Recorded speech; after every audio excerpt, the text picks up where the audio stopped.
இங்கே வீட்டுக்கு வந்த மதி ரொம்பவே ஒரு மாதிரி நிற்காங்க. டேய் சுரேஷு, நீ மட்டும்தான் வருவேன்னு நினச்சேன், ஆனால் நீ அவளையும் கூப்பிட்டு வந்துட்ட. அவகிட்ட நான் பேசணும், வர சொல்லடா அப்படிங்கிறாங்க. ஏம்மா, அவகிட்ட வந்தோடனே என்னம்மா பேச போகிறீங்க அப்படிங்கும்போது, என்னடா நீ இனிமேல் உன் பொண்டாட்டி சொல்ல கேட்க ஆரம்பிச்சிட்டியா அப்படிங்கும்போது, ஏம்மா அவளை என் பொண்டாட்டிலாம் சொல்லாத, நான் மதியை வர சொல்கிறேன் அப்படின்னு சொல்லிட்டு, மதி அப்படிங்கிறாங்க. என்ன அப்படிங்கிறாங்க. எங்கள் அப்பா அம்மா அவங்கள்ட்ட பேசணுமா, வா அப்படிங்கிறாங்க. உடனே நான் 5 நிமிஷம் கழிச்சு தான் வர முடியும், நான் ட்ரெஸ் எல்லாம் தேய்ச்சிக்கிட்டு இருக்கேன் அப்படிங்கிறாங்க. முதல்ல எங்கள் அம்மா அப்பா கூப்பிடுறத வந்து என்னென்னு கேட்டுட்டு அப்புறம் தேய் அப்படிங்கிறாங்க. இங்கே மதியம் நாளைக்கு காலேஜுக்கு போகணும், நாளைக்கு பெர்மனன்ட் லிஸ்ட்டு வந்துடும் அப்படின்னு நினச்சிட்ருக்காங்க. அங்கே தங்கராஜ் பண்ண ஆப்பு தெரியலை இந்த மதிக்கு. இப்படி இருக்கும்போது, என்ன சொல்லுங்க அப்படிங்கிறாங்க. சொல்லவா, இங்கே பாரு, இது வரைக்கும் இந்த வீட்டு வேலை எல்லாமே மலர் தான் செஞ்சிட்டு இருந்தா. இன்னும் அவள் மட்டும் செய்ய போகிறதில்ல, அவள் செஞ்ச வேலையை பாதி நீ செய்யணும் அப்படிங்கிறாங்க. உடனே அமைதியாக இருக்காங்க. என்ன அமைதியாக இருக்க அப்படிங்கும்போது மதி சொல்கிறாங்க, மலரக்கா செஞ்சதே ரொம்ப தப்பு. ஒரு ஆளால் எவ்வளோ வேலை செய்ய முடியுமோ அவ்வளோ தான் வேலை செய்ய முடியும். நீங்களும் நல்லா தான் இருக்கீங்க, உங்களால் முடிஞ்ச வேலையை நீங்கள் செய்யுங்க, நான் என்னால் முடிஞ்சதை பண்ணுறேன் அப்படிங்கும்போது, இல்லை நான்லாம் வந்து பண்ண முடியாது. பாத்தியாடா சுரேஷு, மாமியாருக்குள்ள மறுவாதியை என்னையெல்லாம் வந்து இப்படி பேசுகிறா, நீ பார்த்துட்ருக்க அப்படிங்கும்போது, என்ன எங்கள் அம்மா சொல்ல நீ பதிலுக்கு பேசிகிட்ருக்க அப்படிங்கிறாங்க. நான் சரியாக தானே பேசிகிட்ருக்கேன். சமைக்க என்னால் ஒரு நாள் முடியும்னா இன்னொரு நாள் உங்கள் அம்மாவை சமைக்க சொல்லுங்கள், இன்னொரு நாள் மலரக்கா சமைக்கட்டும். நான் ஆளுக்கு பாதியாக வேலை பார்க்கணுன்னா எப்படி, உங்கள் அம்மாவும் நல்லா தானே இருக்காங்க அப்படிங்கும்போது, அப்போ நான் இனத்துக்காவது ஆகணும்னு நினைக்கியா வைக்கியா அப்படிங்கும்போது ராகவன் சொல்கிறாங்க, இங்கே பாரு, மாமியார் சொன்னால் அப்படியே என் முன்னாடி கேட்பா, இது வரைக்கும் ஆச்சு எங்கள் அம்மாக்கிட்ட எதிர்த்து பேசினதே கிடையாது அப்படிங்கும்போது, மாமா அதெல்லாம் அந்த காலம், இந்த காலத்தில் அப்படிலாம் பண்ண முடியாது. நானே மலரக்காட்ட சொல்கிறேன், இவ்வளோ நீங்கள் சமைச்சு கஷ்டப்படாதாங்கக்கா, வேலைக்கு கூட ஒரு ஆளை வச்சுக்கலாம், ஆளுக்கு கொஞ்சம் சம்பளம் கொடுத்துக்கலான்னு சொன்னால் கேட்க மாட்றாங்க அப்படின்ட்டு இருக்கும்போது, மதி வந்து இந்தாங்க மாமா காஃபி பிடிங்க அப்படிங்கிறாங்க. பார்த்தியா, இதுதான் இந்த வீட்டு புள்ள, இந்த வீட்டில் வாழ வந்த மருமவா, சொன்னது அப்படியே கேட்பா மலர். அவளுக்கு 1000 கோபங்கள் இருந்தாலும் நாங்கள் கேட்ட உடனே நினச்சிவா காப்பி டீன்னு கொண்டு வந்துடுவா. அது போக மாமியாருக்கு உடம்புக்கு முடியல, கை கிளம்பு கொண்டு எதனாலும் பண்ணுவாள் இந்த மலர். இந்த மலர் மாதிரி நீ வந்து பாதி வேலை நீ செஞ்சு தான் ஆகணும், அதுதான் இந்த வீட்டினுடைய இது. அது போக நீ அப்படி பண்ணலைன்னா இந்த வீட்டிலே இருக்கக்கூடாது அப்படிங்கும்போது, அவங்க பாட்டில் அசால்ட்டாக ரூம் பார்த்து போயிடுறாங்க. என்னடா சுரேஷு, அவள் பாட்டில் போயிட்டுருக்கா அப்படிங்கும்போது மலரும் கிச்சனுக்கு போயிடுறாங்க. எப்பா எல்லாமே இன்றைக்கி வரைக்கும் தான் ஆட்டம், நாளையிலேருந்து அவள் ஆட்டம் அடங்கிரும்பா, அவள் வீட்டில் தான் இருப்பா, அவள் சமைச்சு தான்ப்பா ஆகணும் அப்படிங்கும்போதே, அப்படி நடந்தால் தான்டா சந்தோஷம், மாப்பிள்ளைகிட்ட என்ன சரியாயிருமான்னு கேளு அப்படிங்கிறாங்க.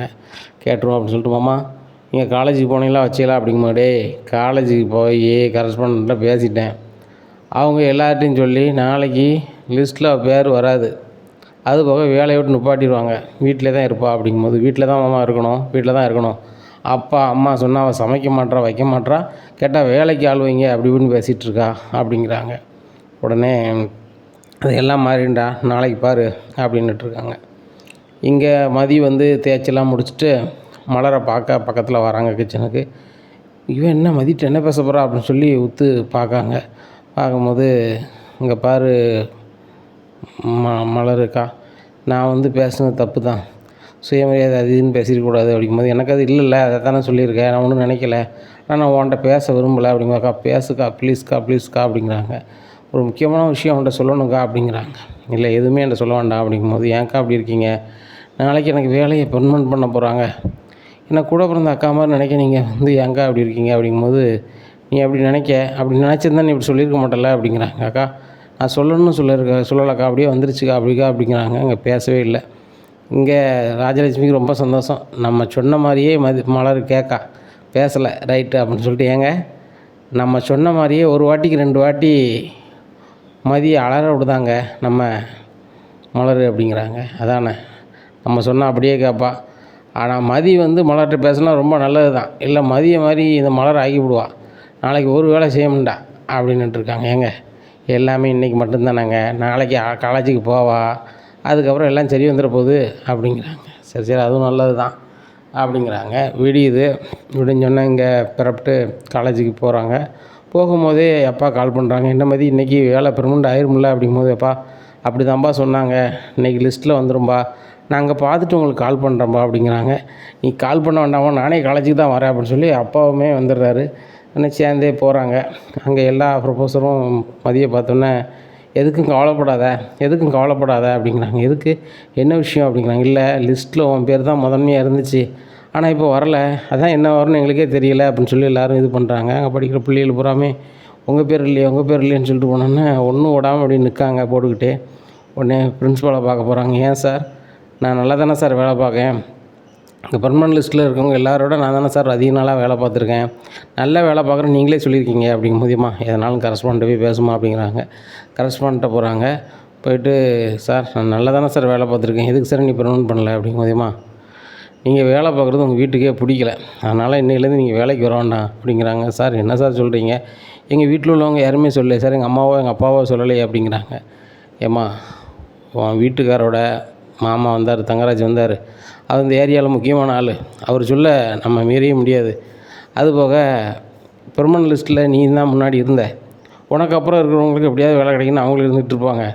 சரி, உனக்கு தான் இது பண்ண முடியல, அவங்களுக்காக பண்ணணும் அப்படிங்கிற மனநிறைவு எங்களுக்கு இருக்கும், அதனால் அவங்கள பண்ணியாச்சு, நாளிலேருந்து வேலைக்கு வர வேண்டாம் அப்படிங்கும்போது, என்ன சார் திடீர்னு பெர்மனண்ட்டும் பண்ண மாட்டேங்க வேலைக்கும் வர வேண்டாம்னு சொன்னால் எப்படி சார் திடீர்னு இப்படி சொல்லுதீங்க அப்படிங்கும்போது, ஏம்மா நான் வந்து கூப்பிட்டு சொல்லணும்னு நான் சென்னையே வந்துட்டேன், போய்ட்டு வாம்மா அப்படிங்கிறாங்க. எங்கள் மலர் பேச மாட்டுறாங்க. எங்கள் மதிக்கு வேலையும் போச்சு, ரொம்ப ஃபீல் பண்ணி அழுதுட்டுருக்காங்க. அப்பா சொல்கிறாங்க, ஏம்மா அப்படிலாம் நடக்குது, சரி உன் வாழ்க்கை தான் உனக்கு பிடித்தமில்லாமல் போச்சு, அதில் உனக்கு சரியாக நிம்மதி எதுவும் இல்லை, இந்த வேலையை வச்சாது நீ நிம்மதியாக இருப்பேன்னு பார்த்தா அதுவும் போயிடுச்சம்மா அப்படின்னு சொல்லி அழுகிறாங்கப்பா. இதுலனாலும் நான் எப்படினாலும் இது பண்ணிடுவேன்ப்பா, என் வேலை அதுவாக போகலப்பா, அந்த தங்கராஜால் தான்ப்பா பேருக்கு, அந்த தங்கராஜ் நான் சும்மா விட மாட்டேன் அப்படிங்கும்போது, ஏம்மா சொல்லுதான் தப்பாக நினச்சிக்காத, அந்த வீட்டில் இருக்கிறவங்க பொம்பளை ஆட்களை வேலைக்கு போகக்கூடாது கூடாதுன்னு நினைக்காங்க, அந்த மாதிரி தான் அவங்க பண்ணியிருக்காங்க, நான் தான் இந்த வாழ்க்கையை உனக்கு அமைச்சு கொடுத்துருக்கூடாது, இப்போவும் ஒன்று கெட்டு போகலாமா, இன்னும் அந்த வீடு உனக்கு வேண்டாம், நீ ஏன் வீட்டிலே அம்மாவளா செல்லாமல் இருந்துட்டு போ, நீ என்ன ஆசைப்படுதியோ அதை படி, என்ன வேலை பார்க்க போறியோ வேலை பாரு, அப்பா பார்த்துக்கிறேன் எவ்வளோ சங்கடத்துக்கு மத்தியிலையும் அப்படிங்கும்போது, இல்லைப்பா எனக்கு ஏதாவது ஒன்றா நீங்கள் தான் வந்து நிற்கிங்க, உங்களை தலைநமுறை வைக்க வேண்டியது என்னோடய பொறுப்பாக இருக்குப்பா, கண்டிப்பாக போன வேலையை நான் மீட்டுருவேன்பா, அது போக நான் வந்து உங்கள் மகன்னு நான் நிரூபித்து காட்டுவேன்பா அப்படிங்கிறாங்க. உடனே சரிம்மா உன்னை வீட்டில் இறக்கி விட்டுதேன் அப்படிங்கும்போது, இல்லைப்பா நானே கிளம்பி போகிறேன்னு சொல்லி பஸ் ஏறி வீட்டுக்கு போகிறாங்க. அதுக்குள்ளே அங்கே நடந்ததெல்லாம் தங்கராஜ் ஃபோன் பண்ணி வீட்டில் சொன்னோன்னா ராகவனுக்கும் ராஜலட்சுமிக்கும் பயங்கர சந்தோஷம். மலரு ஸ்வீட் ரெடி பண்ணு, ஒரு சந்தோஷமான செய்தி அப்படின்ட்டு இருக்கும்போது மதி வீட்டுக்குள்ளே வராங்க. மதியை பார்க்க இங்கே வந்து பயங்கரமாக கடுப்பு ஏற்றிக்கிட்டே இருக்காங்க இந்த ராஜலட்சுமி. நீ ஸ்வீட்டு செய், அதை செய், இதை செய் அப்படிங்கிறாங்க. அதனால் மலருக்கு ஒன்றும் புரியலை, ஏன் இப்படி சொல்கிறாங்க, என்ன விஷயம்னு தெரியலையே அப்படின்னு முடிச்சுட்டு இருக்கும்போது மதி ரொம்ப ஒரு மாதிரி இருக்காங்க. அப்போ நம்ம கேட்கவே முடியலையே அப்படின்னு சொல்லி நம்ம ஃபோன் பண்ணுவோம் அப்படின்னு சொல்லி பாக்கியராஜுக்கு ஃபோன் பண்ணுறாங்க. ஏங்க வீட்டில் என்ன நடக்குன்னே தெரிலங்க, மதி ரொம்ப ஒரு மாதிரி வந்து நிற்கா, ஆனால் அத்தையும் மாமாவும் ரொம்ப சந்தோஷமாக இருக்காங்க, சுரேஷ் ரொம்ப சந்தோஷமாக இருக்கான், என்ன விஷயம்னே தெரில அப்படிங்கும்போது, அப்படியா சரி நான் என்னென்னு கேட்குறேன்னு சொல்லி ராகவனுக்கு ஃபோன் பண்ணுறாங்க பாக்கியராஜ். என்னடா பாக்கியராஜ் அப்படிங்கும்போது, எப்பா வீட்டில் எல்லோரும் சந்தோஷமாக இருக்கீங்களா, என்னப்பா கதை அப்படிங்கும்போது, யார் மலர் சொன்னாலா, சந்தோஷமாக தான்டா இருக்கோம், சந்தோஷமாக தான் இருக்கோம், இந்த சுரேஷ் பொண்டாட்டி இருக்கல்ல மதி, வேலைக்கு போகிறேன் அப்படி போகிறேன்னு சொல்லி ரொம்ப திமிரு காட்டிக்கிட்டு இருந்தா, இப்போ எல்லாம் ஒட்டுமொத்தமாக போச்சு, பெர்மனன்ட் லிஸ்ட்லேயும் பேர் இல்லையா, அதுபோக வேலைக்கே வேண்டான்ட்டாங்களாம், அதான் சந்தோஷமாக இருக்கமுடா, வீட்டிலே கிடக்கட்டும்டா, வீட்டில் கிடந்தா தான் ஆமாம் சுரேஷோட அருமையும் தெரியும், இந்த வீட்டோட அருமையும் தெரியும் அப்படிங்கும்போது, என்னப்பா நீங்கள் அவளே வந்து வேலை போயிட்டேன்னு சொல்லி ரொம்ப சங்கடத்தில் வந்திருப்பா, நீங்கள் இப்படி பண்ணால் எப்படிப்பா, ஸ்வீட் பண்ணுங்கள் அதை பண்ணுங்கன்னு சொல்லியிருக்கீங்க அப்படிங்கும்போது, ஏய் இங்கே எது நடந்தாலும் உன் முன்னாடி ஃபோன் பண்ணி சொல்லிக்கிட்டு இருக்காளா, மலரே அப்படிங்கும்போது, மாமா அப்படிங்கிறாங்க. என்ன நீ இங்கே நடக்கிறதெல்லாம் வந்து பாக்கியராஜ் ஃபோன் பண்ணி சொல்லிக்கிட்டு இருக்கியா அப்படிங்கும்போது, ஆமாங்க இவ எப்போவும் இப்படி தான், புது பொண்ணு புது மாப்பிள்ளை மாதிரி தான், இங்கே நடக்கிறதெல்லாம் பாக்கியராஜ் சொல்லிடுவா, பாக்கியராஜும் அங்கே வேலையே பார்க்க மாட்டான், இவளுக்கு ஃபோன் பண்ணிக்கிட்டே இருப்பான் அப்படின்னு சொல்லிட்டு பேசணுன்னா ராகவன் ஃபோனை வச்சிடுறாங்க. பாக்கியராஜ் நினைக்காரு இன்னும் வீட்டுக்குள்ளே ரணகாலமாக தான் இருக்கும், நம்ம பேசாமல் வீட்டுக்கு போயிடுவோம் அப்படின்னு சொல்லி வீட்டுக்கு கிளம்பி வந்துடுறாரு. வீட்டு என்னடா பாக்கியராஜ் இடையிலே வந்துட்டா அப்படிங்கும்போது, இல்லைப்பா சும்மா தான் அப்படிங்கிறாங்க. இங்கே ஸ்வீட்டெல்லாம் சாப்பிட்டுட்டு இருக்காங்க. இங்கே மதி ரொம்பவே அழுதுகிட்ருக்காங்க. ரொம்ப நேரமாக மதி அழுதுகிட்ருக்காங்க அப்படிங்கும்போது, இங்கே பாரு மலர், எங்கள் அம்மா எங்கள் அப்பா சொல்கிறதெல்லாம் இருக்கட்டும், நீ போய் பேசு அப்படிங்கிறாங்க. இல்லைங்க நான் போகலை, நான் போனால் மாமியார் என்னத்தையாவது சொல்லுவாங்க அவங்க அம்மா அப்படிங்கிறாங்க. உடனே நீ போகிறையா போகலையா அப்படின்னு சொல்லி பாக்கியராஜ் போகிறாரு. என்ன மதி ரொம்ப நேரமாக அழுதுகிட்ருக்க அப்படிங்கும்போது, ஒன்றும் இல்லைண்ணே அப்படிங்கும்போது, எல்லாமே கேள்விப்பட்டோமா, உன் வேலை போயிடுச்சாம்ல, உனக்கு சப்போர்ட்டாக இருக்க வேண்டிய சுரேஷாக இருக்கட்டும், எங்கள் வீட்டிலையா இருக்கட்டும், உனக்கு எதிராக இருக்காங்க. அதனால தான் நீ இவ்வளோ ஃபீல் பண்ணுற எனக்கு தெரியுதுமா அப்படிங்கும்போது, இல்லைண்ணே நான் அப்படி என்னண்ணே பண்ணிட்டேன், இந்த தங்கராஜ் அண்ணே இந்த வீட்டு உள்ள பிள்ளை வந்து உங்கள் காலேஜில் வேலை பார்க்கக்கூடாது, அவளை பெர்மனன்ட் பண்ணக்கூடாதுன்னு சொல்லியிருக்காங்க. அதனால தானே எனக்கு பெர்மனன்ட் ஆகலை, என் வேலையை விட்டு நிப்பாட்டாங்க அப்படின்னா, இவர் தான் பண்ணியிருக்காரா, அவனை நான் சும்மா விட மாட்டேன் அப்படின்னு சொல்லி ஃபோன் பண்ணுதார். ஃபோன் பண்ணி என்ன நினச்சிட்ருக்கீங்க நீங்கள் எதுக்கு வந்து மதிக்கு வேலை கிடைக்கூடாமல் பண்ணீங்க அப்படிங்க. ஏய் நீ ஏன்டா இதுக்கு ஃபோன் பண்ண, ஃபோனை வைடா அப்படின்னு சொல்லி ஃபோனை வச்சிடுறாங்க. உடனே ராகவன் வந்து, ஏய் என்னடா நீ மாப்பிள்ளைக்கெலாம் ஃபோன் பண்ணி பேசிகிட்டு இருக்க, அவர் பண்ணது சரிதானடா, இவர் ரொம்ப ஓவர ஆட்டம் போட்டுக்கிட்டு இருந்தா அதான் வேலையை விட்டு படி விட்டார், யாருக்கு என்ன இருக்குன்னு தானே இருக்கும், சர்க்கார் வேலை பார்க்கலாம் அவர் கொடுப்பணும் வேணும், இவன் சர்க்கார் வேலைக்கு போயிடலா அப்படி இப்படின்னுட்டு இருக்காங்க. எப்பா அவளுக்கு கிடைக்கக்கூடிய வேலையை நம்ம தான் நம்ம வீட்டில் இருந்தால் கிடக்கூடாமல் ஆக்கியிருக்கோம் அப்படிங்கும்போது, டேய் அவளுக்கு கிடைக்கூடாதுன்னு இருக்குது, அதுதான் உங்கள் அம்மா சொன்ன மாதிரி வீட்டில் சமைச்சிக்கிட்டு வச்சுக்கிட்டு இருக்க சொல்லு அப்படின்னு சொல்லிட்டு அவர் போயிடுறாரு. ராகம் வெளியே போயிடுறாரு.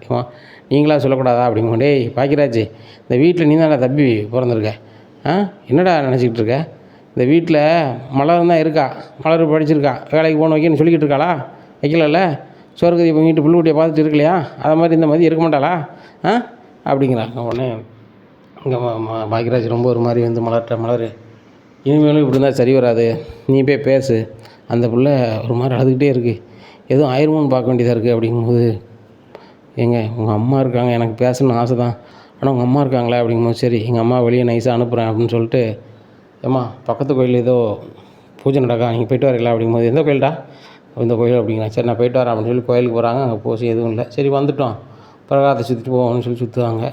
அந்த நேரத்தில் மலர் போய் மதிகிட்ட பேச போகிறாங்க. மதி கவலைப்படாத, உன் வேலை பயிற்சி வச்சுன்னு சொல்கிறாங்க, அது கண்டிப்பாக ஒரு நாள் கிடைக்கும் அப்படிங்கும்போது, கண்டிப்பாக கிடைக்க வைக்கணுங்க, கிடைக்க வைக்கணும், நான் கிடைக்க வச்சு காட்டுவேன் அப்படிங்கிறாங்க. இங்கே மறுநாள் காலையில் விடியுது. விடிஞ்சோடனே அதை சமைச்சு கொடு இதை சமைச்சு கொடுன்னு சொல்லிக்கிட்டே இருக்காங்க. யார், அவங்க மாமியார் சமைக்காமே இருக்காங்க. அப்போது ராகவன் சொல்கிறாங்க, டேய் சுரேஷே முன்னாடி வேலைக்கும் போகல வைக்கையும் செய்யலை, வீட்டில் உட்காந்து சும்மியே தின்னுட்டு எப்படிடா ஒரு வீட்டு வேலை கூட எதுவும் செய்யக்கூடாதா வைக்கக்கூடாதா அப்படிங்கும்போது, ஏன் நீ உங்கள் வீட்டில் இருந்தால் வேலை செய்ய மாட்டியா அப்படிங்கும்போது, எங்கள் வீட்டில் இதை செய் அதை செய்யன்னு சொல்ல மாட்டாங்க, எனக்கே தெரிஞ்சு செய்வேன், ஆனால் அவங்க வீட்டில் இதை செஞ்சே ஆகணுங்காங்க, அப்படிலாம் என்னுடைய சுயமரியாதை விட்டுட்டு நான் செய்ய முடியாது அப்படிங்கிறாங்க. என்ன சுயமரியாதைன்னு பேசிகிட்டு இருக்க அப்படிங்கும்போது, சரி நீங்கள் உங்கள் வீட்டில் போய் நீங்கள் தூப்பிக்கலாம் அப்படிங்க, எப்படி தூக்க முடியும் அப்படிங்கணும், உங்களால் தூக்க முடியாதுல்ல, என்னால் தூக்க முடியாது, உங்கள் வேலையை பாருங்கள் அப்படிங்கும்போது, அப்போ சாப்பாடுக்கு மட்டும் நீ வந்து மலரை நீ சமைச்சு வச்சா நீ சாப்பிட்டு போயா அப்படிங்கும்போது, இல்லை நான் ஆன்லைனில் ஆர்டர் பண்ணி சாப்பிட்டுக்கிறேன்னு சொல்லி ஆன்லைனில் ஆர்டர் பண்ணி சாப்பிட்டுக்கிறாங்க. எவ்வளோ நாளைக்குன்னு பார்க்குறேன், உன் அக்கௌண்ட்டில் காசு இருக்க வரைக்கும் தானே, உன் வேலை தான் போயிடுச்சுல அப்படிங்கிறாங்க. வேலை போக வச்சது உங்கள் மாமா தானே அப்படிங்கும்போது, ஏய் நானும் தான் போய்க்க சொன்னேன், போயிடுச்சுல பார்த்துக்கலாம் அப்படிங்கிறாங்க. உடனே சரியான கோபமாயிருது. அப்போ நீங்கள்லாம் எல்லோரும் சேர்ந்து தான் வேலையை ஒன்றும்லாம் பண்ணியிருக்கீங்கண்ணே, நான் வீட்டிலே இருக்கணும் அப்படி தானே அப்படின்னுட்டு இருக்காங்க. ஆமாம் அப்படிங்கிறாங்க சுரேஷ் மதிக்கிட்ட. தன்னுடைய செல்ஃபோனில் சுரேஷ் பேசுனது எல்லாமே எடுத்து வச்சுக்கிறாங்க. எடுத்து வச்சுட்டு ஸ்டேஷனை பார்த்து போகிறாங்க. என்னடா வா எங்கடா போகிறா அப்படிங்கிறாங்க. ஏப்பா போனால் போட்டோம், என் வீட்டை பார்த்து போட்டோம், இப்போ வேலையும் இல்லை ஒன்றும் இல்லை, அவன் இங்கே இருந்தான்னா ஒரி பண்ணிகிட்டே தான் இருப்பா, இருக்கட்டும்பா அப்படிங்கிறாங்க.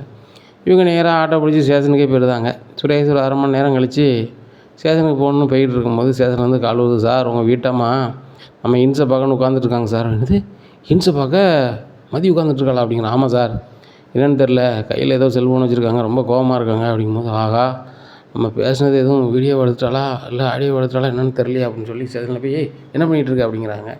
என்ன பண்ணணுவா, நான் என்ன பண்ணணுமோ அதை பண்ண போகிறேன் அப்படிங்கிறாங்க. உடனே எனக்கு உனக்கும் எந்த உரியும் இல்லைல்ல, நீ எதுக்குங்க வந்திருக்க அப்படிங்கும்போது, என் வேலையை நீங்கள் குடும்பமாக சேர்ந்து இல்லாமல் பண்ணுவீங்க, நான் வந்து பொறுத்துக்கிட்டு இருக்கணுமா, உங்கள் மாமாவிட்ட சொல்லி நீங்கள் பண்ணுவீங்க, உங்கள் மாமா பெரிய ஆள், நீங்கள் உங்கள் மாமா சொல்ல கேட்குறவங்க, அவர் சொல்ல எது பண்ணாலும் சரி, என்ன நான் வீட்டில் இருக்கணும், சமைச்சு போகணும், நீங்கள் சாப்பிட்டுருப்பீங்க, ரொம்ப சூப்பராக இருக்குது அப்படிங்கிறாங்க. உடனே இப்போ என்ன தான் பண்ணணுங்க அப்படிங்கிறாங்க. எனக்கு போன வேலை வரணும், இல்லைன்னா அவங்க இன்ஸுக்கிட்ட நீங்கள் பேசுனதை அப்படியே கொடுப்பேன், அதுக்கப்புறம் அவங்க என்ன எடுக்கணுமோ எடுக்கட்டும், நீங்கள் வேலையில் இருப்பீங்களா இருக்க மாட்டீங்களான்னு உங்களுக்கே தெரியும். ஏற்கனவே கடைசியாக பேசும்போது சொல்லியிருக்காரு, இந்த மாதிரி ஏதாவது வந்துச்சு அப்படின்னா உன் வேலையும் போயிடும், நீனும் உள்ளதாக இருப்ப அப்படின்னு சொன்னார்ல உங்கள் அதிகாரி அப்படிங்கிறாங்க. இதை கேட்டால் நான் ஒரு வரதுக்குள்ளே பேசிவிடுவோம் ஓன்னு சொல்லி ஸ்டேஷன் வாசல் கூட்டி போயிடுறாங்க. உடனே என்ன சொல்லுங்கள் எது கூட்டி வந்தீங்க அப்படிங்கிறாங்க.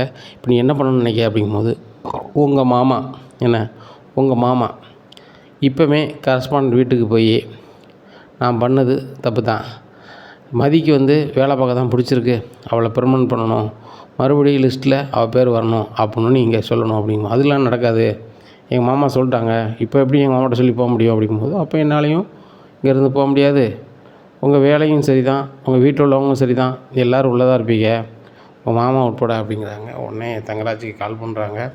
அம்மா நான் சுரேஷ் பேசுகிறேன் அப்படிங்க. சொல்லுடா அப்படிங்கிறாங்க.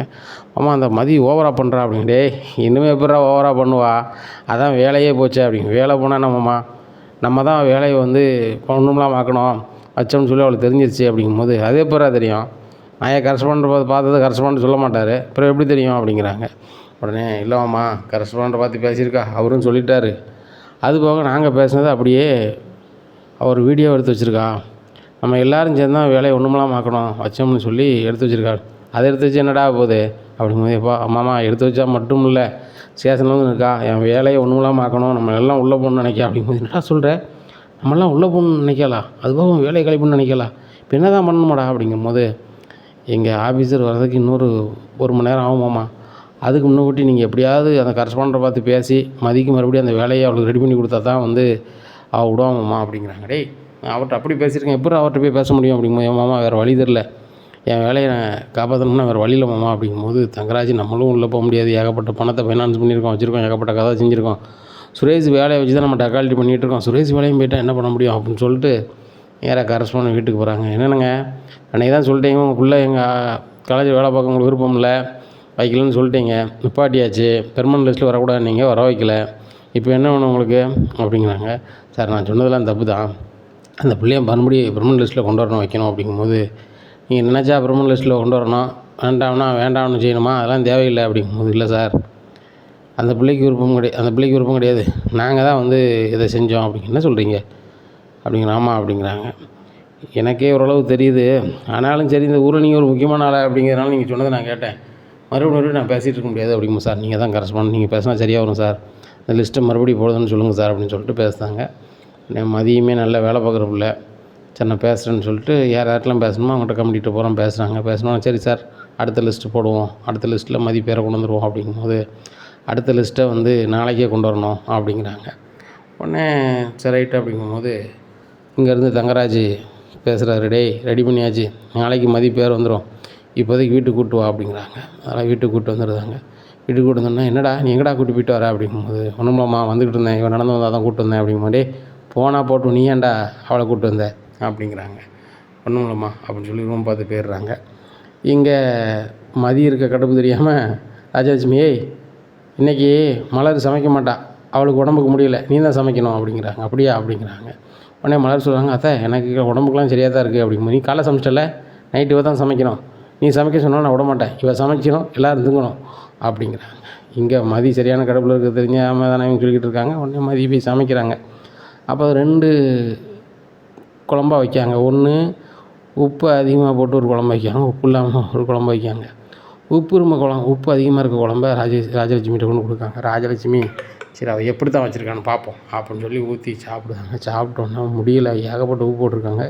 இப்போ ப்ரெஷர் வேறு இருக்கிறதுனால, அடேம்மா இவ்வளோ உப்பு போட்டாலே அப்படின்னு சொல்லிட்டு இது பண்ணிகிட்ருக்காங்க. உடனே மதி வராங்க. ரொம்ப ஓவராக கடுப்பு ஏற்றுனீங்கன்னா இப்படி தான் வரும், இப்போ உப்பை தான் போட்டிருக்கேன், ரொம்ப ஓவராக பண்ணிங்கன்னா என்னத்தை போடுன்னு எனக்கே தெரியாது அப்படின்ட்டு போகிறாங்க. இதை பார்த்த ராஜலட்சுமி 2 பேர் இருக்காங்க. ராகவன் என்னாச்சு அப்படிங்கிறாங்க.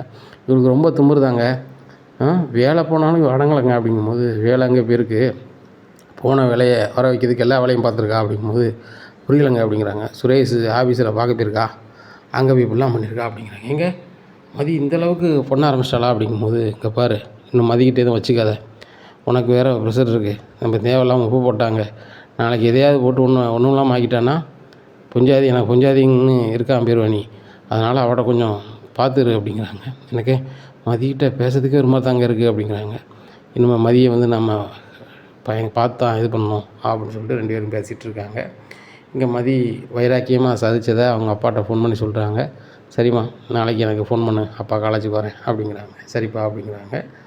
மறுநாள் காலையிலே வந்து லிஸ்ட்டில் மதி பேர் வருது. என் அப்பாவுக்கு தகவல் சொல்கிறாங்க. என் அப்பா வந்து காலேஜுக்கு வந்து கேட்கலாம் கொடுக்குறாரு.